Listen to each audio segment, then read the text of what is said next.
Welcome to the Undisputed podcast. I'm your host, Jenny Taft. On today's show, why doesn't Tom Brady get the same amount of love as Drew Brees? Plus, actor and comedian David Allen Grier is on set for a must-see interview. And should LeBron James be anointing Lonzo Ball the young king? Skip Shannon. Let's get to it. Drew Brees made history last night, passing Peyton Manning as the NFL's all-time passing yards leader. He set the record with a 62-yard touchdown pass in the second quarter. Brees is still one touchdown pass short of joining the 500 club, and Tom Brady became the third member of that club last week. Let's take a listen to what Troy Aikman had to say about Brady during that Thursday night game. Tom Brady, clearly a great player. But he's probably one of the most accommodating superstars that I've ever, dealt with. And I'm sure most of the media, if not all of the media, would agree with that. That he just always, whenever you're around him, he just seems to really be enjoying what he's doing, just like he said. And he's been a great ambassador to our game. We are joined by Fox NFL analyst Greg Jennings. But first, Shannon, let's talk about those two all-time great QBs. Why isn't Tom as beloved as Drew Brees? I think people look at Drew and they see him as a normal size, a 6-foot guy, 205 pounds, and he looks like the guy next door that will go down and have a beer with you at the local pub. At the local bar, that's what Drew Brees seems like.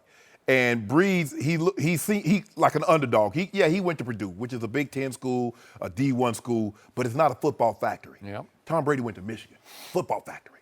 There have been some of the all-time greats that come out and one of my friends, Rod Woodson, came from Purdue. Brees' actions during Hurricane Katrina endeared him into a city, and it gave people, not only in New Orleans and Louisiana, but it gave people on the outside a different glimpse into him. Because I don't know if we've seen a guy embrace a situation. I don't know if we've ever had a situation like Katrina, Skip, especially that happened right during football season. So he was there. He was in the community, and he was embraced. He was beloved. He was endeared by that community. He's a great family man. You saw his family on the side. He's a great representative of the NFL. Even though Tom Brady, Skip, and the thing was, Drew Brees was drafted higher than Tom Brady. Drew Brees was the first pick in the second round. Tom Brady was 192nd pick in the sixth round. But they don't view Tom Brady as an underdog. The underdog doesn't marry the world's most famous supermodel. So now Drew Brees, they look at Drew Brees like, hey, see, Drew, man, like he got a wife that I could actually have. They look at Tom Brady as this guy I can't be in GQ on the cover of GQ. I can't marry a supermodel. I can't travel the world. And Drew just seems like an ordinary guy. Yeah. And that's, people relate to ordinary. People like guys that, you know what? That guy just like me. He talk like I talk. He look like his wife looked like mine. How many people looking like, yeah, I see Giselle. I see a little Giselle in you. I'm sorry, but that's how people perceive things. They want to know that you like me. You talk like me. That's why when someone comes in your house and someone, they look in your refrigerator, man, that joker eat just like I do. Look at it. He got medicine in his cabinet. He got some of the same things I got. It's normal. They don't view Tom Brady, even though he probably is as normal as he can be, they don't view him like that. They view Drew Brees as a normal guy, everyday guy that would probably live next door to me. And they don't view Tom like that. So they view Drew like, we love Drew. Not to say they don't, because I'm sure Tom is beloved in New England, Skip. They love him. But outside, after what he went through with Katrina, I think that explains why some people love Drew outside of New Orleans a little bit more than they love Tom. Right? I agree with all of that. I think more so, too, when you look at his situation, Drew Brees' situation, coming from the San Diego Chargers, he had the labrum surgery. Teams weren't jumping at Drew Brees. New Orleans was one of those teams to take a chance. The Dolphins were physical. But New Orleans gave him a chance. So they embraced him. They welcomed him into their family. Katrina has happened. He comes in there as if he was born into this family already, not brought in. And he embraces a city, and the city then in return embraces him. So what does he do? He takes that and he runs with it. He stays loyal to the New Orleans Saints his entire career then after. But when I look at what he did for them on the football field, it wasn't so much all that he did off the field, because he was unbelievable off the field, embracing the city and the people of New Orleans and doing everything that he possibly could to help and assist. But he gave them something to root for, something to be excited about again. They ended up going 10-6 in 2006, going to the NFC Championship game during all this devastation. Yep. But because of what the New Orleans Saints were able to do, and he resuscitated and revived the organization that meant nothing. They weren't even contenders, nowhere around. And people will try to mention Bountygate. It doesn't affect Drew Brees because he didn't play defense. He didn't play defense. But then and you mentioned him being a normal guy. He has the commercials where, the guy knocks on his door, doesn't even recognize who, or he knocks on the guy's door, he doesn't even recognize who he is. Yeah. He goes to the next guy, Drew Brees. Yeah. Normal guy. Tom Brady. You look at him, and it's like he is 6'4", statuesque. He's one of those guys that he is beloved as a football player, but outside of that, he's kind of not understood. We don't really know. We're just now starting to be opened into. He's just now starting to open up to show everybody who he really is, and it's phenomenal. It's great, but he has these stains attached. Whether he did the Deflategate or not, I would never put anything on anyone. Spygate, all these things that are attached and that you can associate Tom Brady with. No one likes somebody that they think cheated. It's like. Yeah, but did he cheat? Do you think he cheated? I don't know. I really don't care. I don't think he would have cheated this late in his career with all of that I've seen of Tom Brady. No, I don't think that he needs to. Like, why? But he was the biggest beneficiary of Spygate. That's undeniable. He's the biggest beneficiary. Okay. And so when I look at Drew Brees and Tom Brady, you compare the two. You listen to what Peyton Manning said. You listen to what Brett Favre tweeted out. It's an honor to be passed by a guy like you. Yeah. Did it the right a guy way. that did it the right way. These two guys, they have relationship with Tom. They respect Tom, but that wasn't said because of. By the way, last Thursday night, Tom beat Drew to 500 touchdown passes. Did he get this kind of adulation and adoration? No. Point. Did the tweets pour out all over everywhere for Tom Brady? They did not. Nope. Not as beloved as there Drew you Brees. go. Now you go talk about where was your tweet, LeBron James? Where was your Where was LeBron's tweet? He probably tweeted. Huh? He tweeted. You missed it. I think the world missed it because I don't think he tweeted. And by the way, I got to defend Mrs. Brees because she's not unattractive. No, it's not like you. She's not a super. I know she's not a supermodel, but she looks pretty good to me. I mean, am I right, Jen? I agree. Okay. But I think I understand what you mean. Okay. Giselle is in a league of her I own got that it. unfortunately none of us will ever be in. We can all know dream. about My home team. You got a home team. I don't know about that. Giselle. This is beauty's in the eye of the beholder. I've never thought she was that great. That's What? just not. Whoa, That's just me. whoa, I don't think she's Skip. great. I'm with serious. you, Every Skip. time I see her, I say, "What? Giselle? She's a supermodel?" Yeah. No, I'm Beauty is in serious. the That's vibe. from the heart. I just don't get it. No offense to Giselle. Yeah, I agree. They gonna take it fair with Tom Brady. He done with you. Okay, good. After all I've done for him. No. And all I'm about to do for him right here, right now. So, by the way, speaking of looking ordinary, who looked ordinary in their Combine 40? How ordinary did that look to you, Mr. Sharpe? Yes. That didn't even look ordinary. That just looked ugly, right? Yes. Did you see Tom Brady without a shirt on at the Combine? Yes. Did that look ordinary? It looked subordinary, right? Oh, yeah. It was embarrassing. But you see how he dresses now. Okay, well, and you if see how you Drew dress shows up to the smart- game. You see how Drew shows up to the game Drew in looks Cabela's. nice. Oh, come on. Really? Yeah, he shows up in Cabela's and with Tom Brady's and Tom Ford. Yeah. Come on, Skip. Okay, so I said this last Friday, and I'm going to say it again. I want to thank Troy Aikman for having the guts to say what we just heard him say, because that was out there, because a lot of media members will disagree with that. But he said, hey, he's always in a good mood. He's always accessible for us, and he gives us all that he can give us, and he's fun to deal with, and in the end, he's a great ambassador for our game. Well, he is. You can't take that away from him, right? So I step back from this, and I say, is Drew Brees a better father than Tom Brady? Well, I don't know how to know that or measure it exactly, but I doubt it. I doubt he is, right? Is Drew Brees more beloved by his teammates than Tom Brady is? I don't think so. I'm pretty sure I'm right about that. Has Drew done more for his community, especially during the Katrina days? Absolutely so. I will give you that. That's not to say Tom hasn't. Maybe Tom is more behind the scenes. I don't know. Drew is just more out there. Because I don't want to say he might be donating millions to a cause we don't know about. We can never know about that. And if he is, I would appreciate that even more, that he doesn't make a big deal out of it. True. Okay?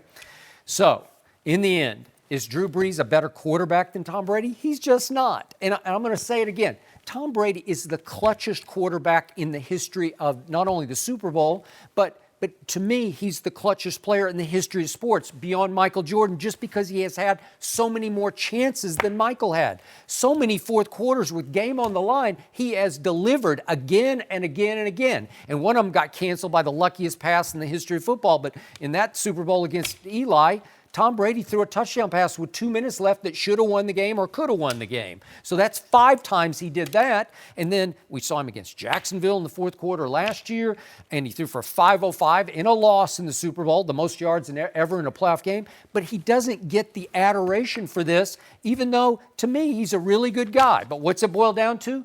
Jealousy, resentment, and suspicion. And suspicion. Yeah. Did he cheat or didn't he? Of course. Did he benefit from Belichick's Spygate? Yes. But Skip, where you and I part ways, it's just hard for me to believe that Drew Brees played for Coach Belichick in that system, had Aaron Rodgers played for Coach Belichick, Peyton Manning, that they wouldn't have comparable success as Tom Brady has. It's just hard for me to believe that. See, I don't mind that, because everyone talks about, it's the system. Yeah, it is. It's everyone is better with the system a system that's around them is better. Like, period. We are at Fox because it fits us better. Right. Like the family feel. Right. Wait a second. Right now, somewhere Tom Brady is just gnashing his teeth at what you just said and said, do you realize what I would have done if I'd had Sean Payton as my business partner for 13 years?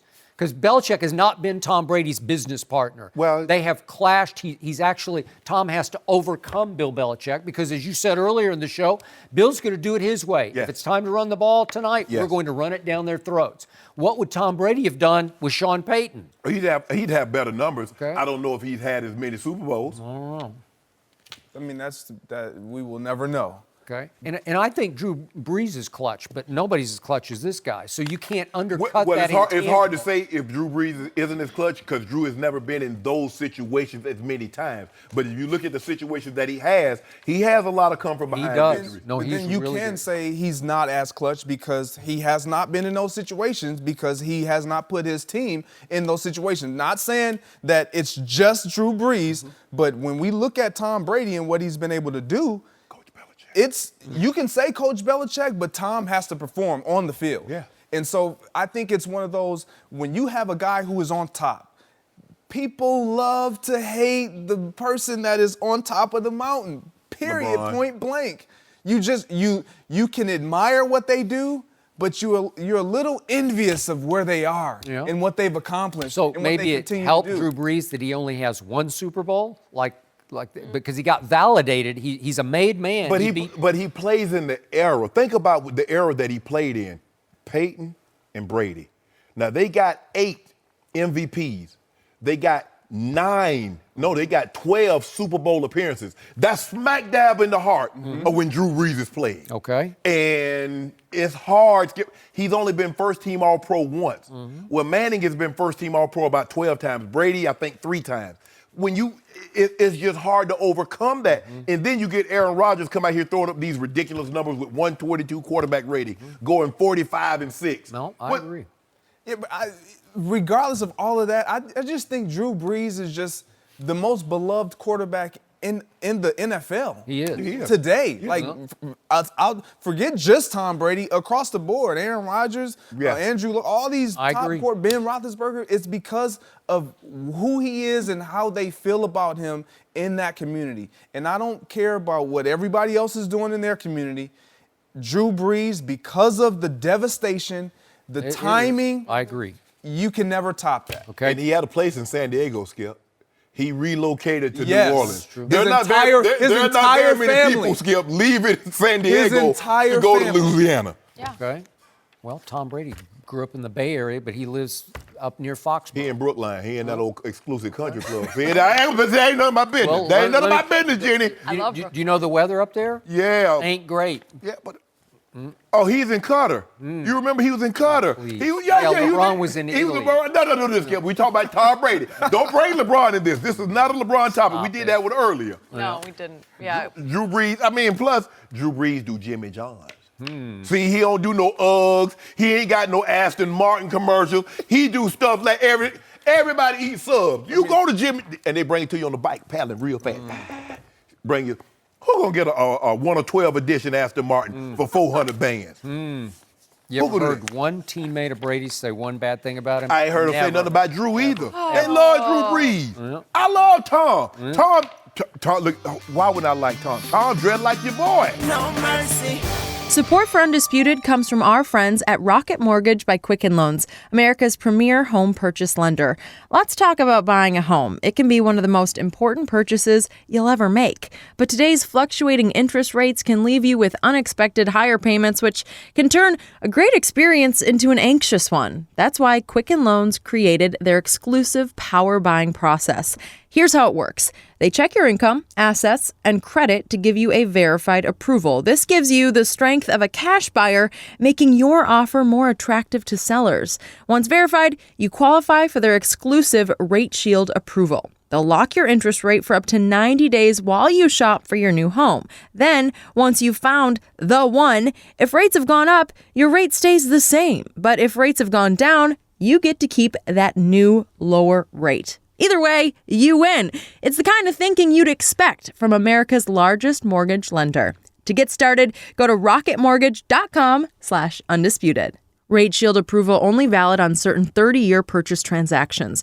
Additional conditions or exclusions may apply. Based on Quicken Loans data in comparison to public data records. Equal housing lender. Licensed in all 50 states. NMLSconsumeraccess.org, number 3030. No mercy. Dak Prescott threw 2 interceptions in Sunday night's loss to the Texans. Allen Hurns caught the only TD pass from Dak, but even he was critical of the lack of production on offense, saying, quote, "The plays are there. I feel like for the majority of the snaps, we're creating separation. If I'm not open, Cole Beasley is open." Beasley made similar comments a couple of weeks ago, saying, quote, "We're getting open." And Troy Aikman said this about Dak: he needs to be more accurate with the football. It doesn't matter how tough you are. It doesn't matter how smart you are or what a great leader you are. None of that stuff matters if you can't put the ball where you have to put it. I've seen too many errant throws. I don't see great anticipation on what a defense is doing. Whew. Greg Jennings still with us, but first, Shannon, after hearing all of that, what's going on? Oh, Shannon, though, I ain't never played quarterback. Now, you just commended Troy Aikman for saying about Tom Brady and how accessible he is, and he comes in with a great attitude. It's going to be very interesting to hear what you say about what Want Troy me to does. go now? No, I don't want you to go. It's my turn. All Troy did was give me validation Of what? of what I've been saying for the He's a longest. bust? See, there you go. Well, no, I'm not going anywhere. That's where you go. Is that what Troy said? Huh. And Troy Interesting. Said, the receiver said, "I'm tired of y'all throwing us under the bus and then driving the bus over us. We're open, but somebody," Troy says, "I've seen far too many errant throws." These receivers, Cole Beasley, you're like, "Oh, that's little measly Beasley." Now we get another receiver that's in that locker room, that's in practice, that's in everything, that's actually in the game. And said, "Hold on, wait a minute now. While y'all keep talking about QBR, while you keep talking about he had the best rookie season any quarterback's ever had." Ever. Show me a better one. Show me a better one. I can show you. I can give You can't. You I give can't you what find a Troy better said. one. I give you what Troy said. I got it. I give you that. That's what he said. That's now, but that was then. No. We updated. That's what we're talking about now. Okay. We ain't talking about then. Yep. He got rewarded for that. He won Rookie of the Year. But right now, and that's what I've been telling you, Skip Bayless, it's hard for me to believe there is another team in the NFL that would say, "You know what? I don't want the Cowboys' offensive line, and I don't want Zeke Elliott as my running back." It's hard. Maybe the Rams, because they got Todd Gurley. Yeah.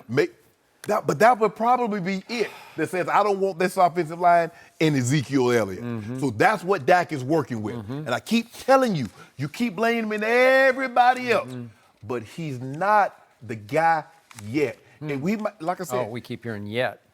Skip, maybe. Cover your base. Maybe 2016 is as good as he's ever going to get. Maybe. And that was a shining moment. Oh, it's okay. okay, Skip. It's okay. You've been wrong before. It's okay if it doesn't pan out. I have not been wrong. Oh, yeah, you never. I've never been wrong. Never. Hey, Troy, I don't even want to say no more because Troy already validated me. Troy is a member of the Gold Jacket Club, and anybody that Gold Jacket, we know what we talking about. So all he said was that Dak needs to be more accurate with the football. So does that mean Troy said Dak was a bust? Is that what you're... Ain't nobody said he was a bust. You keep saying that. You must think that. I agree 100% with what I heard from Troy Aikman. And when I listen to the receivers, I tend to side with them because as a receiver, you go into that film room on Monday and you watch it with your quarterback. And there would not be these comments if what you watched on film wasn't real, didn't show up. Because somebody can pull that tape. Because somebody can there's always that eye in the sky. We hear that all the time. We've heard that our entire career. There's the eye in the sky. The film don't lie. And so when I hear these guys saying this is a frustration that they are now having because the lack of production that they feel like they're not getting from their own quarterback. Because everybody thought, including myself, it was going to be this group of receivers not making plays. Now, I'm not throwing them a bone and giving them a free pass because when I see them in action and they don't create the separation, they don't make the plays all the time. And if you're not making contested catches in this league, it's a bottom line league. You can't play. Because every time you throw the ball as a quarterback, you're not going to have a wide open wide receiver like the Rams. This ain't college. No, you're not going to have 5-6 yards every single time. So you have to make contested throws and contested catches. But when I look at what Troy Aikman is saying, the leadership, A+. He's absolutely has it.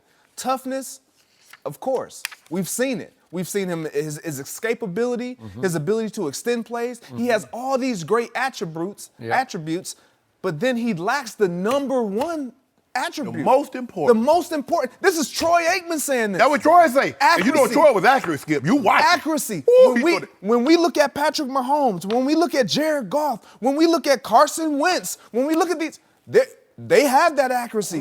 Skip, they have that. They possess these things. You ripping and Skip that hard is out. the most important thing as a receiver. Everybody heard. Look, Dak is watching the same film that we watching, and he probably frustrated saying, can y'all give me a little bit more separation? But Aaron Rodgers, when guys make Jarvis Landry, one of the guys that plays with a young quarterback, Baker Mayfield, he doesn't create a ton of separation. No. But one thing he does do consistently, contested catches. He will fight for fight for that ball. He will. He's not the Larry Fitzgerald big guy that we automatically assume is going to be able to do those things. These guys, when given a chance, I think that they can make plays. They're in this league for a reason. But if the guy throwing the ball can't get it to me, can't put it where I need it. So, Shannon Sharpe. What now? What I always say about quarterbacks is exactly what Troy said when he's asked about can a quarterback play. Number one attribute has to be accuracy. I say it every year before the draft. What did I tell you about Baker Mayfield? Deadly accurate. Okay. Yes. That's why you missed on Baker Mayfield. It's why I was right on Baker Mayfield. He is deadly accurate in pro football just as he was in college football. We're 2 games in, but okay, go ahead. So now let's address these receivers. Allen Hurns, undrafted out of Miami. Undrafted, so 7 rounds of the draft transpired and nobody wanted Allen Hurns. Cole Beasley, undrafted out of SMU. 7 rounds of the draft and nobody wanted little measly Beasley. You like Beasley now. And Deontay Thompson, undrafted out of Florida. So 7 rounds of the draft took place and nobody wanted Deontay Thompson. So these are the top 3 wide receivers that Dak Prescott is throwing to right here, right now. And to defend Dak, on one score, You realize that QBR takes into account your deadly accuracy or lack thereof. You realize that's a number one, your percentage of completions in QBR. So Dak Prescott led the National Football League as a rookie until the last week of the season, at which point he fell to third because they just mailed it in at Philadelphia. Last year, he plummeted all the way. As my man across from me gave him an F for the season, he plummeted to fourth in QBR. So he was top 5 in QBR his first 2 seasons in the National Football League because he was accurate for 2 years. That's 16 games plus 16 games, through which he had 9 games of 3 touchdown passes or more. That's pretty great. And 3 times he went head-to-head with your man Aaron Rodgers, and he outplayed him every time. Go look at the QBRs for those 3 games and add them up. And again, Dallas lost twice, but that wasn't Dak's fault. You can't blame any of that on Dak. Why you give him all the credit? Well, I'm just saying, let's just keep this in some perspective. Okay. So this year got off to a very rocky start because I thought one of those receivers would step up and separate from the others, literally and figuratively, and would become the go-to guy on 3rd and 7. And it hasn't happened yet. Dak now has 5 touchdown passes to 4 interceptions. But guess what happened on all 4 of the interceptions? They hit the receiver in the hands, and they popped up and went back, and Earl Thomas was the beneficiary of 2 that one picked off his shoestrings. But then what happened Sunday? 2 of them just bounced off receivers' hands, Tavon's hands, goes right to, they're just bad bounce, bad break interceptions. Dak has to say, that shouldn't have been intercepted. It wasn't like he didn't see a guy and he threw it right to the corner. If he was more accurate, he wouldn't have that problem. Hit him right in the hands. No, I can show you. We could go back to all 4. Tavon, you got to catch that ball. Greg, did it not hit him in the hands? That's a drop. No. That is a drop. I'm sorry, it just hits him in the hands. What do you mean no? No. Unless Tavon, who's considered an 8th pick in the draft, bust by most people, including the Los Angeles Rams. Am I right about that? Well, He's a gadget player. He's a gadget guy. Okay. I tried to tell you that. So it's a deep post, he's got single coverage, and the ball hits him in the hands. You just have to go up and snatch it unless you're 5 feet 7 inches tall. And Okay, you do that when you got it. Okay, I'm just saying, am I worried about Dak's confidence right now? I am, because when he drops back to pass, there's too much double clutch and there's too much what Troy said. If you see it pre-snap, you just got to read it and throw it. And what am I yelling at my TV screen every single Cowboy game, especially the last 2? For Dak on 3rd down, I say just see it, feel it, and cut loose with it like you mean it. Don't stand back there like this. Well, maybe he doesn't see it. Okay, maybe he doesn't see it. I don't know what he sees because I don't break down coaches' tape, but he's not seeing what he saw as a rookie and a second-year player. It's not there. And obviously, Des Bryant killed him last year by leading the league in drops. So he doesn't, and he tried to force the ball to 88, forced it because he got single coverage so much last year. But when in doubt, who did he dump it to? He dumped it to the 82, Jason Witten, who shocked them by saying, I got a booth opportunity here. I'm going to the booth. Deuces. Right? Yep. Deuces. And he's gone. And now it's Jeff Swaim and Blake Jarwin. Do you think Dak trusts those 2? Hey, he got to trust them. Because the receivers are saying, guess what? We catch a lot more balls if you were accurate. Yeah. Skip, this is what I believe you're missing, though. This is why it's more on Dak Prescott this year. Because their running game is not as effective. So that play action that was always allowing those linebackers to get sucked in. Okay, whose fault is that? I'm just saying, what I'm saying is that play action that allows those linebackers to get sucked in, now they're not getting sucked in. I agree. I'm going to say it again. And now you have to be more accurate. Zeke carried it 20 times on Sunday night at Houston, 20 times, and 10 times he went for 0 or minus. Now you make you're losing the line of scrimmage. You make Greg and I point. Exactly. Because now you need your quarterback because they're stopping your run. And you're throwing. Is there any number 1 or number 2 receiver here? No. Is there a number 2? Tom Brady made a living off doing that. Tom Brady, yeah. Because he's accurate. Did we ever say that Dak was Tom Brady? I didn't. Drew Brees has made a living throwing the guys that's not. Again, I'm not making Dak out to be the only blame here. There's enough to go around. There is definitely enough to go around. Because you are correct. They don't have a number 1 receiver and, quite frankly, a number 2 guy. They have guys that could get it done, but when I look at their arsenal, it's weak. It's poor. It's not below average, quite frankly. Greg, okay, what we're saying about the receivers, they're not 1s or 2s. What you think they're saying about their quarterback? We ain't got Brady over here. We ain't got Drew Brees. I'm telling you because I've been in rooms. Okay. What did Romeo Crennel say on Sunday night? I'm not afraid of him or him or No. him or him. So let's just send 5 or 6 or Yeah, 7. we're gonna shut up. We'll send run blitzes. Yes. We will win the line of scrimmage every time. Zeke's going nowhere fast. I don't fear him, and I don't fear your quarterback. Andy That's what Collins said it when they play. Look, we gonna make Dak beat us. Okay, and what do I have? You pointed out earlier in the show, I have a rookie at left guard and I have a backup at center. That's no good. That's a big hole in the middle of that, all those golden tail offensive linemen, right? All those high-paid linemen. There's a big gap in the Troy, middle. I need to give old Troy a call. Yeah. Skip, I hear a bunch of excuses. Hey, that I give you, I'm not yeah. making excuses. I'm hearing a bunch But of- you keep going back to Never. 2016. It's 2018 now. Been a while. I'm going back to 2017 when you gave him an F. 9-7. Yeah. 9 and 7 was pretty great. He got 9 more After all the interceptions injuries. and 4 fewer victories. Greg, thank you. How about that for throw to joining us. Zeke that won I'll the let them Detroit game? continue Was that this one accurate? on. Was that Josh Norman, accurate? Michael Was Thomas. it accurate? No mercy. One of the stars of Fox's new comedy, The Cool Kids, David Allen Grier, joined Undisputed today. Here's a quick clip from the show. Her name is Margaret. She's 65. She like to party. She don't take no jive. Go Margaret. Go Margaret. Go Margaret. Go Margaret. Go Margaret. Go Margaret. Go Margaret. Go Margaret. What the hell is this? Margaret, put the liquor down. We taking you out to get drunk. You guys, I am fine with my pee, booze, and J. And what the hell are you guys wearing? You look like extras in the Beat It video.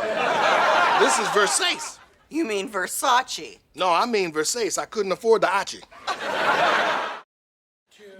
That is all laughing. That was a clip from the new Fox show, The Cool Kids, and we are joined by one of the stars, David Allen Grier. Welcome to Welcome. Undisputed. Honored to have you. Yeah, thank We you. used to share a building in New York City, 54th and 8th. Yeah, it was high rent. High rent did. Fancy. Very fancy. You remember Skip Doorman? Yeah, everything, doorman. you know. They Yeah. wouldn't let me in, and I lived. But it wasn't it wasn't Shay Sharpe up in Bel Air though. it was That not. wasn't- I can't even get into Bel Air. Yeah. They said, either. "Are you against him, Mr. Oh, you see? They won't let me Which in sharp are you?" Tell us about the new show on Fox. Well, the reason why I wanted to come on here is specifically Skip, you know, Okay. because this show, out of all the shows in my career, Skip, this is tailored for you. This is for Skip Bayless. It's about crusty dusties, you know, old, very old, moldy people. And I said, Skip will like this. Oh, I appreciate Living in a that. senior living facility, and you said you and your beloved, where? Shady Meadow? No, we're right here in Century. Oh, okay then. All right. Close enough. Okay, but you're not living with the young people like Shannon. No. See, he dresses a lot older than me. Man, he's sharp. No, basically that's what it is. A bunch of senior citizens living in a senior community. And really the message of the show is old people do everything young people do, just slower. More methodically. They don't get caught either. Nobody's trying to sneak up on grandma. You know? check her DMs and her texts. But having a lot of fun, man. So Great you cat. play a character sort of like Shannon plays here on the show. He plays Unc, right? Unc. But my unc isn't as cool as Shannon. Yeah. My unc's regular unc. He's Hall of Fame unc. Yeah. So you do live here in Los Angeles now, Absolutely, obviously, and all of a sudden you have a neighbor named LeBron James. How do you feel about him being a Laker? I think he's fabulous. I mean, I don't have any. I mean, I love Kobe, but I love LeBron now. I think he's good. It's got to be better.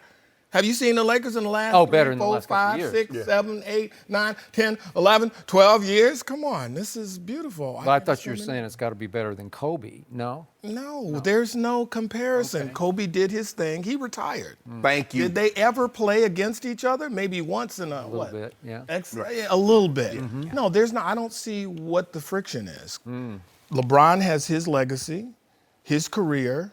Kobe has his. They're different types of players. Okay, physically, everything. So I don't. No, we got room for LeBron. We got room for you too. Thank Room you. for LeBron. We talk about LeBron and his greatness on the court, but let's talk about his greatness off the court. And you yourself and your father were very active in the community. Yes. You read where your dad marched with Dr. King when he came to Detroit. Tell us a little bit. I did too. Yeah, well, my father Dr. William H. Grier, he co-wrote Black Rage, which was a seminal book in 1968. About what exactly? I think the Black Rage defense has been used more, but I think it deals mostly with the residual pain and legacy of slavery and as it affected African Americans in the 60s and still today, you know, and how we move past it and what we as a community are dealing with. So that's, but actually people don't really know this. You know, I said his book is used as a Black Rage defense, and he really was not for that or not about that, but it was more enlightenment and teaching and learning, so yeah. So you met Dr. King, or you just? No, I met him like a mile away. It was like, you know, I was a little kid, and frankly, you know, our parents said, this is what we're doing. And we as a family marched. No, I never met Dr. King, but I'm proud to say that I marched with him. And, you know, that's the kind of household I grew up in, being socially aware, you know. So where are we with the whole Colin Kaepernick development? What have you seen?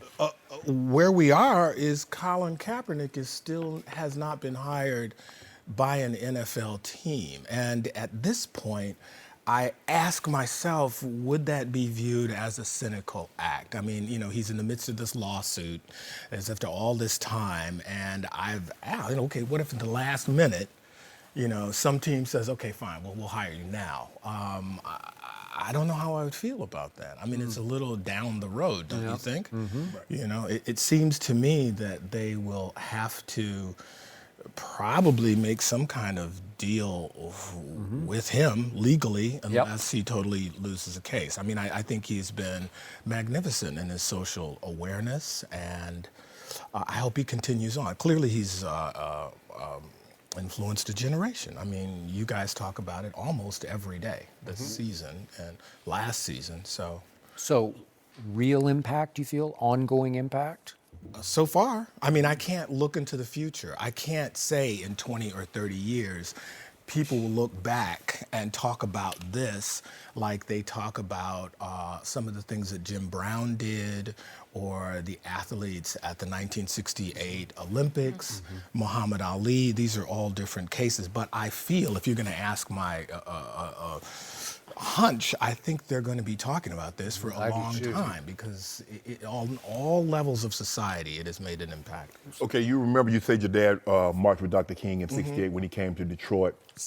Actually, it was 63. 60. Wow. Yeah, because it was right before the March on Washington. Because the riots happened in '68, correct? 67. But interestingly enough, Dr. King did a version of the I Have a Dream speech in Detroit. Really? At that rally before Washington. He actually did it. Yeah. We as a country, where are we now in terms of race relationships? You remember, you grew up in the '60s, so the heart of Jim Crow and the segregation before we started getting civil rights, voting rights, Fair Housing Rights Act were passed. Where are we now as a country? Are we progressing as much as you thought we would? No. You know, as a little kid, I thought this would be over. I didn't think that at 62, I'd still be talking about. You're asking me the same stuff people asked me in 83, 93, 73. Right. Okay, so as an African American man and an American, I'm weary. I'm weary having to answer these questions. So that tells you where we're at. We're not far enough. Right. I am weary on Twitter, in the news media, where I read day after day racist acts, you know, against people of color, immigrant population, women. No, I don't want that. But what do you say to those that said, but you had a two-term black president, you have all this wealth that blacks have been able to gain over the course of the years? What do you say to those that say, but we did elect a black president? 2 steps forward, now 2 steps back. Because I feel like since Obama left office, and it seems like one of the main things Trump has been his agenda to erase each and everything President Obama accomplished during his 2 terms in office. That's what I feel, you know. So 2 steps forward, 1 step back. I mean, yeah, we did elect a president of color. Now what are we gonna do? You know, now what are we gonna do? That's not enough. No, it's not enough. It's day to day. What do you think, man? Come on, I follow you on Twitter. Oh, you holding your tongue now? No. Okay, then. You know, okay. Look, I'm a firm believer. I grew up in rural South Georgia, so I know what it's like to be discriminated against. Right. I don't see, a lot of times people look at you and they look at I and say, okay, you're successful, that's good enough. But that's not good enough because I look at the people that's not in Shannon Sharpe's position. Right. And that's what breaks my heart because I know we can do so much better. We will help other countries, but we won't help our own as quick as we will aid someone else. I'm a firm believer. I'm gonna take care of me. I'm gonna take care of my home. I'm gonna take care of Skin. I'm gonna take care of Ken. I'm gonna do that. I'm gonna ride with that. And I think a lot of times people got upset with President Obama because they see what President Trump is doing. President Trump's gonna take care of his. And they say, well, President Obama, you had the opportunity. You didn't do nearly enough for the people that look like you, that talk like you. But my response is, do you know, I wish we could talk turkey, but we can't. But every day, what he was dealing with. Yeah, oh yeah, of course I understand that. These people, I mean, it was the Republicans' agenda to stop, block, Mitch McConnell prevent each and everything he was trying to do, whether or not it was good for the country. Yeah. So, no. Senator McConnell said, my job is to make him a one-term president. Well, he failed. Yeah, miserably. Yeah, that's right. So, but I'm still here. I mean, that's the negative part. The positive part is I still have hope. I still have belief. I'm still working for a change. Right. And that's what I have to do. My daughter's 10 years old, okay? I can't look at her and say, well, good luck. Yeah. You know, we did all we could. Right. No, I have to. I have to believe in a future, or else I can't be a parent. You know. So. Good way to look at job. it. Thank you for being here. Way to go.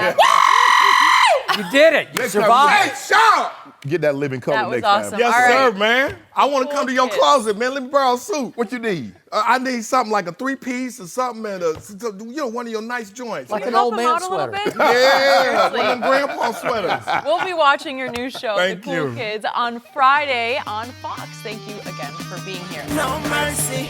Lonzo Ball was a full participant at practice yesterday for the first time since knee surgery. Even though Luke Walton has announced Rondo as the starter, LeBron shared some words of encouragement for his young point guard. LeBron posted an Instagram picture of the two at practice with the caption, quote, "It's about that time, young king. Let's get it. You was born for this moment. Hashtag King Me. Hashtag ZO2. Shannon, Wow. are you surprised Wow. LeBron called Lonzo young king? No, because LeBron is one of the few people that know what it's like to be up under a microscope, to be brought in to be a face of the franchise. Now that's going to be put on hold because LeBron's there. LeBron is the new face of the Los Angeles Lakers.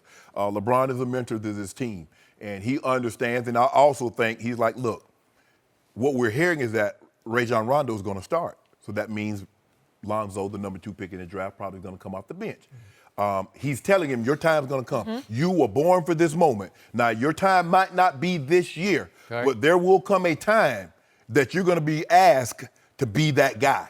And you are a young king. And when he says king, you know, King LeBron, there's only been one king in the NBA, Skip Bayless. You know, there have been a lot of, you know. I know, but when you are the king, you can king somebody else. Yeah, crown him. Yeah. So basically he said, look, LeBron is the mentor. He's the old guy. LeBron to these guys is what the Kobe generation thought of Michael.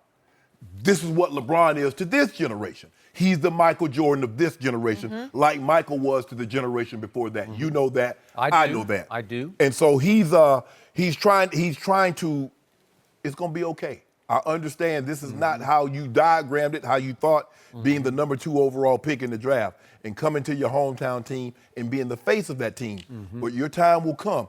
But I want LeBron to be very careful of throwing this term around because if you throw a term around too much, it loses its meaning. You can't keep saying young king and you say that to Ben Simmons. You say that to Donovan Mitchell. You say that to all these guys. It's kind of like somebody has a great performance, Skip, and you hashtag GOAT.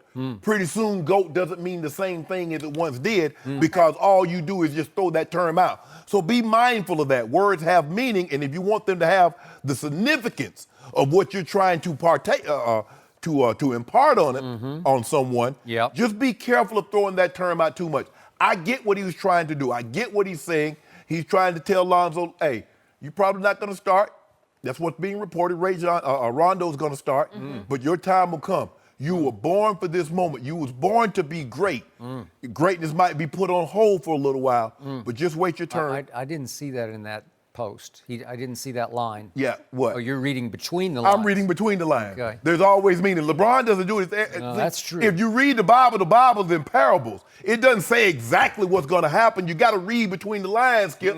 That's why a lot of people. But the Bible wasn't passive aggressive like the King. Can you let me have my moment and explain to you? Yeah. That's why you have so many different meanings, because some people take it one way because they're reading between the lines, and some people take it another way because they're reading between the lines. Yep. So you got to kind of figure these things out. But I'm one of the foremost authorities, like Neil Tyson DeGraw about space and all that other stuff. He's one of the foremost authorities. He is. When it comes to LeBron James, I'm one of the foremost authorities on him. You have extreme objectivity when it comes to LeBron James.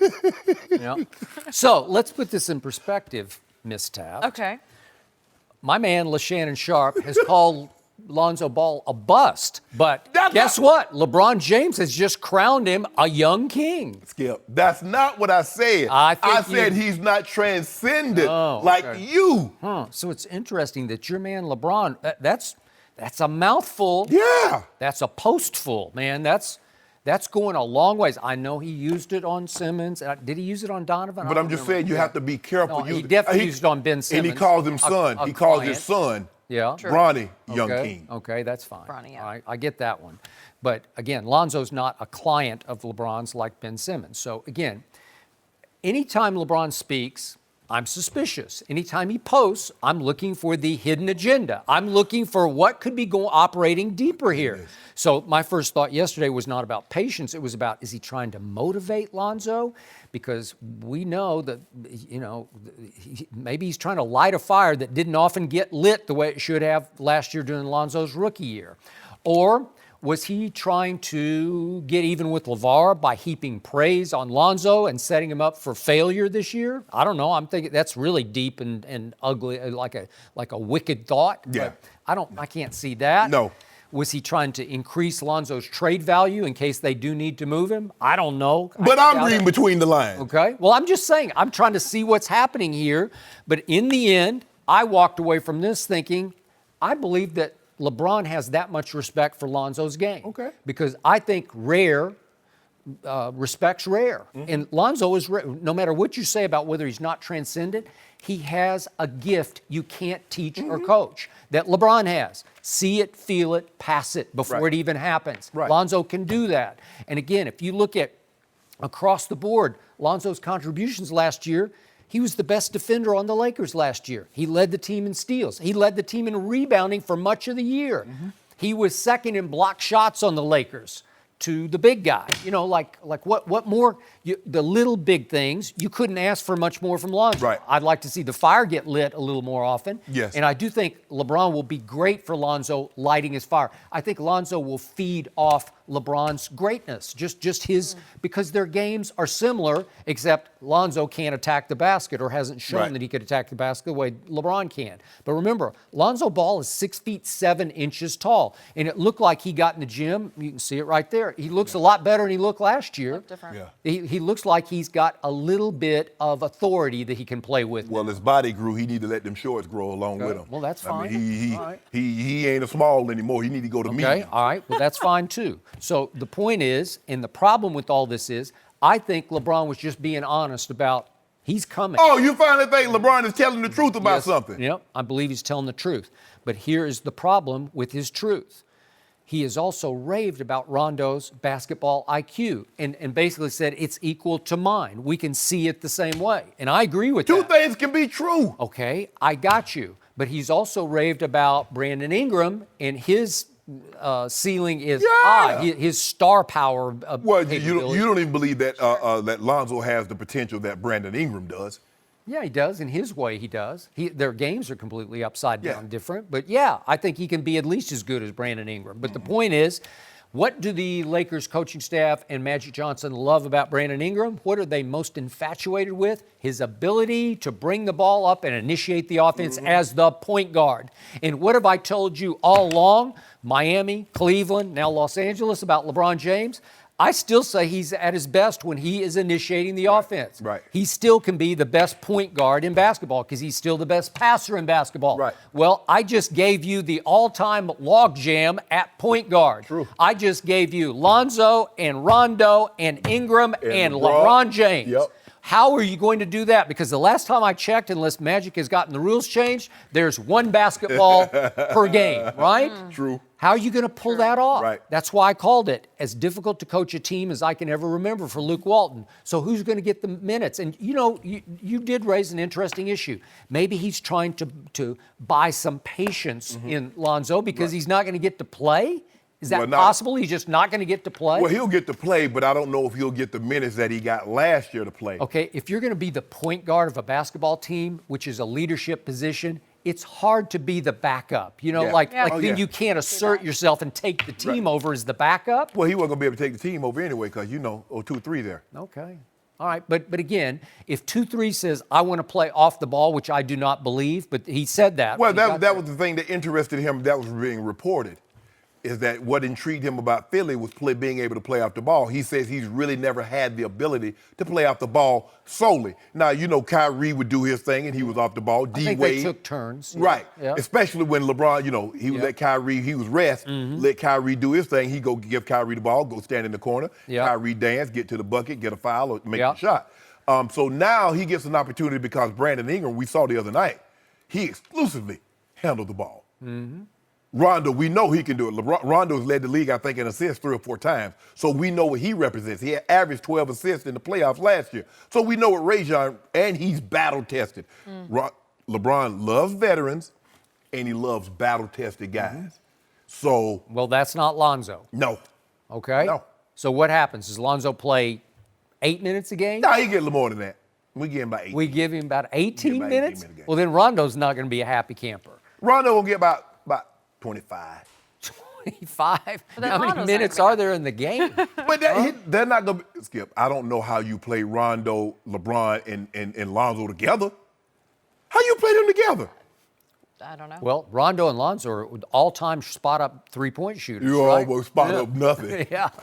Well, I'm serious. No. Really? You're going to No. go from what you had in Cleveland to those two guys shooting threes? You got two 30-point three-point shooters, and then 30%. Yeah, 30% three-point shooters in Rondo and Lonzo, and then free throw. I mean, what? Come on. Come on. It's a lot of personality. Bron is very, very calculated in his praise, and he doesn't do anything without a reason. You might not. Funny, I haven't heard him praise Kuzma at all. He did. Is there some addition by subtraction? There you go. See, I don't know. Why you do that? Well, why you always try to be a conspiracy theorist? That's a valid question to ask. Why not bless Kuzma? Maybe that's coming next. So whom else did he leave out? JaVale, Lance. He's not going to bless. Okay, what about Josh Hart? He's just a guy. Caldwell Pope. Just a guy. I mean, at some point in time, Skip, we can't praise. It loses its meaning if you praise everybody. Everybody is not great. I'm wondering if he doesn't have that much respect for Kuzma's game. See, there you go. Just wondering. There you go. See, see, that's the softening of America. Oh, little Johnny, you did well. Johnny ain't do nothing. All he did was come to class. So he's not getting an award for just coming to class. He's supposed to be here. Get no good grades. You want everybody to get a star and a cookie for just showing up. So you're saying you don't respect Kuzma's game either? There you go. I'm just saying, if I'm a teacher, which I am today, you come to my. I don't give you a grade for perfect attendance. You better do some work, and it better be good work. So Lonzo's got to earn some respect here. Yeah. I'm sorry, Kuzma. Yeah. He did well. He was first team all rookie last year. He was. But we update resumes in sports. What the last year got to do with this year? Right now, we trying to win right now. You'd be a tough teacher. Oh, yeah. Ain't no grade on no curve. Lonzo Ball, young king. I like it. You Way make a to go. 66, you get 66. Okay. You don't round up to 70. I don't do no rounding. So Lonzo didn't earn young king? Because I think he earned it. Really, Skip? You got pushed into a corner on Really? this one. No. The guy you don't like got blessed by your guy. Right? He got kinged. No. There's only one king. One king. One king at a time, Skip. How many kings are there in England? There's one. One. Well, he can be a duke or an earl. Oh, okay. Now we're going into the history. All right. No mercy. Here's Joe Davis with the call. He's doing so well with the Dodgers and with us. And the Dodgers advanced to the NLCS with a win in Atlanta yesterday. Now, they will head to Milwaukee to face the Brewers, Game 1, Friday night, right here on FS1. I can't wait for that. Now, let's talk about the UFC, because what we saw last weekend, Saturday's fight ended with Conor McGregor suffering his 4th career loss, followed by a brawl when Khabib jumped out of the cage, went after one of Conor's trainers. Conor tweeted after the fight saying, quote, "Looking forward to the rematch." Dana White also confirmed yesterday that Conor reached out to him wanting a rematch, but Dana said they would have to wait and see if there are any repercussions in store for Khabib. Shannon, would you want to see a rematch? Yeah, I want to see another rematch. Watch Khabib beat him down again. Yeah, that's what I want to see. Yeah, absolutely. Skip, but here's the thing. Now, Nevada Athletic Commission is going to have a say in this, because you remember when Mike Tyson bet Evander Holyfield, they took 10% of his purse and they suspended him. Now, there's a good chance they're going to take 10% of his purse, Khabib's purse, and they might suspend him. But for me, Dana White and Conor McGregor needs to be very careful that they don't run into a situation like Ronda Rousey, because he's their cash cow, but he can't keep losing. And this guy hangs another L on him, which I believe he will, because I believe he would, because this is not a good matchup for Conor. This guy is technically and fundamentally sound as a wrestler. He is. He's good as it gets, Skip. And the thing is, it's kind of like bees to a honey.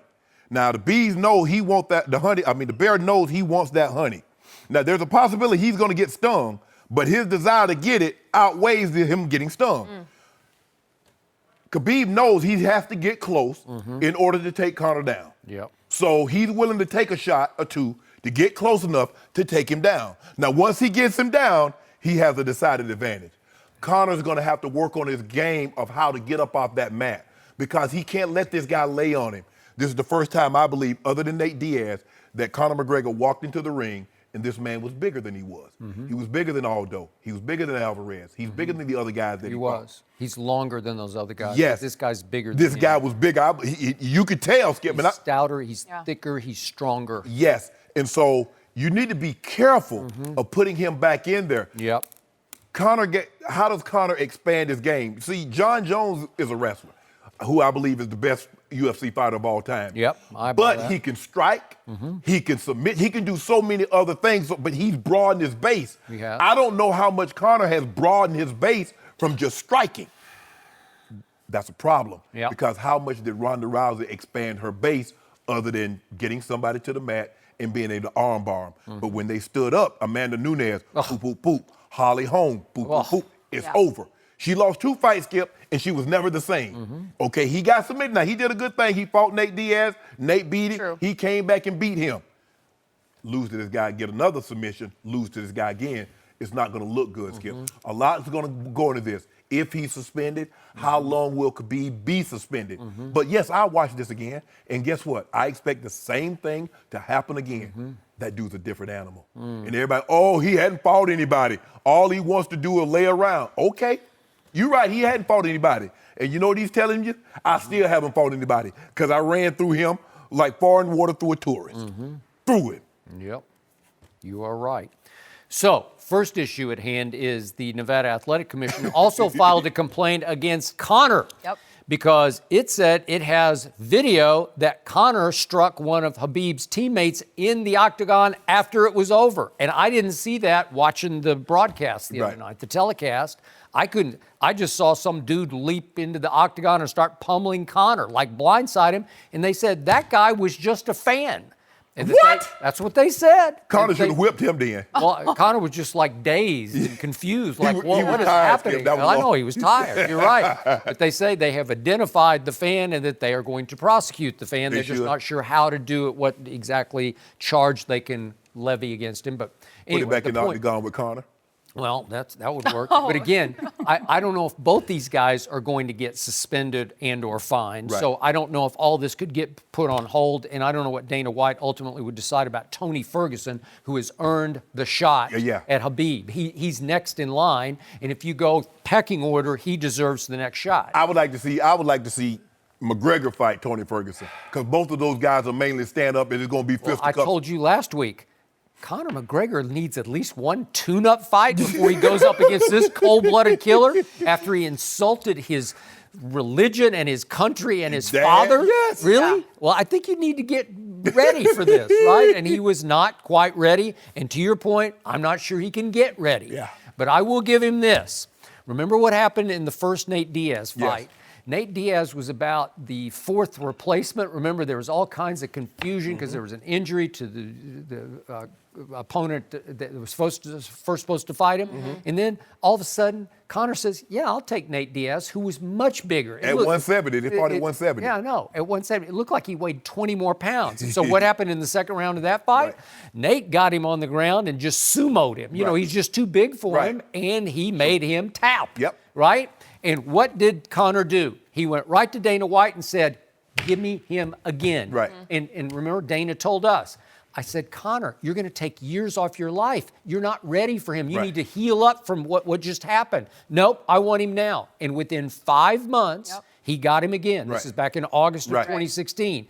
And what happened? Conor was smart enough to Stayed say, up. I'm going to stand up. Yeah. And they traded a whole bunch of punches in that fight because that was the one Ernestine and I sat, Right. octagon side for. We were in the splatter zone. Ernestine has never recovered from that because there was some blood flying that night. And the it thing- was on us. And the thing is, Skip, MMA is like football. You only got so many hits in you. In the UFC, you only got so many kicks, so many strikes upside your head to your body before it's over. Yep. Now, you have to give these guys like a John Jones, he's never lost. He's been disqualified to be able to fight as long as they have and to be unblemished, to be unscathed. All right. Because all it takes, like I said, a glancing blow. When dude hit Conor in the first round with that right, that one hitter quitter, he had Conor's undivided attention. He did. Conor's like, okay, this dude's for real. Okay. I need to be on my best behavior. But it's too late, Skip. You can't say once I get in the ring, I'm gonna be on my best behavior, because Conor underestimated this dude because he thought like everybody else. Who is he fought? Who is he? All he wanted to do is lay around. He ain't gonna do anything. He just wants to wrestle. Okay.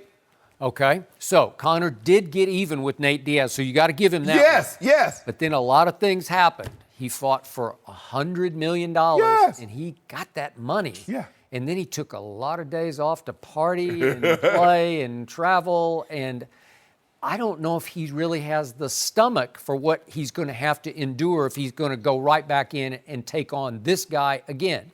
So what caught my eye? What can I not get out of my head about what I watched on Saturday night? In the third round of that fight, Khabib said, you know what? The pride got to him. He said, I'm going to beat you at your own game. Yeah. I'm going to stand right here in the middle of this, and we're going to trade shots, and I'm going to trade with you. Yeah. And I thought, Conor will get him. And I do think Conor won that round, Yeah. but you're talking about the bees and the honey and Yeah. getting stung. Yeah. I don't think Conor stung him one time. Seriously. They traded Right. and they landed. Both You don't of them think Conor landed. hurt him? I don't think he ever hurt him. He didn't wobble him. I didn't see him flinch. And Conor hit him 2 or 3. I thought Conor was a knockout artist. Yes. That was my one shot that I gave him against Floyd. If he can just catch him one time, he's got a chance. If you look at most of Conor knockouts happen in the first 2 rounds, and then he starts to lose steam. But Skip, the brawl, if you think about it, this was planned. Because if you think about when Khabib jumped out of the ring, that's when his cornermen came into the ring. Because he knew security was going to be trying to get him out of the... So guess what? Now all you got is the Nevada Athletic Commission. You got referees in there. Ain't nobody in there to protect Conor because Conor crew's still outside. So now, boo-boo, they dropped them beads on him like Conor brought all his boys, his entourage to the bus, throwing the dollars. But Khabib told you what he was going to do. He said he's going to smash him. He's going to punish him. Yep, he did. Boy, he got him down the second round. I don't know how Conor see survived the second round. Did you see how quick when he made that move to shoot Conor and get them legs? He got them legs, and then he locked his legs. Grabbed him. He just locked him up. It's too strong. Think about this, Skip. You've been to the airport, Jen. You go to the airport every single week. Yeah. Your bag gets heavy. You set it down. Change arms. Okay. Think about this. You set your bag down and somebody elbowing you in your head. Somebody swinging on your head. Because that's why Conor was tired. Dude's on top of him, and he's elbowing him. He's grounding and pounding him. Let that sink in. Everybody's carried bags, grocery. You're like, man, my little old light bag. The bag ain't 150-something pounds. Yep. That man's 100. He probably walked into the ring that night, probably 170, easy. once he filled back up. Once he rehydrated, he easily won 70. I think won Conor 75. gave him his best shot in the third round, and it didn't matter. So if that won't work and you want a rematch, you're in big trouble. I'm gonna fight me. So I'm gonna fight. I ain't messing with dude yet. I got to get my confidence back. I'm a little shaken right now. You know, he did something to me. I think Tony Ferguson and Conor, because both of these guys stand up, and both of these guys are, going to trade punches. Because that fight, that 3-fight series, Skip, of the Black Beast, Derek Lewis, Tony Ferguson and Pettis, and that Skip, that might have been as good as we've seen in the UFC. I agree. Oh man, that was a good man. See. $64.95. I only feel bad for paying that kind of money because my money, Skip. Money jump funny. I be trying to save. I'm saving for a rainy day. Yeah, saving for something big, big. Saw this house up in the Hollywood Hills. I know. You and I was talking about it. I know that house. You gonna get it? I can't get that one. Huh? I think it's only like 10.7 million. Yeah. That's perfect. Like pocket change. Right in the budget. You know what? I was thinking about making an off order until he said 10. He said 10. If he just said like 5, I was like, okay, I can do something here. But that's too far away from me. Yeah, I don't need all that. The hills? Yeah, I don't need all that. That's too much house, Skip. It's the view. Yeah, I know. Yeah, hey, you see how you look like, ooh, look at that view. That's how I'm looking at the money leaving my bank account. Ooh, geez. Sounds like a nice life. But that house is unbelievable, Jen. Oh, okay. Well, I can't wait to see what you guys were up to. No mercy. Thanks for listening to the Undisputed Podcast. I'm Jenny Taft. Join us again at the same time tomorrow morning, 9:30 Eastern. We will see you then. Fox Sports, one of one.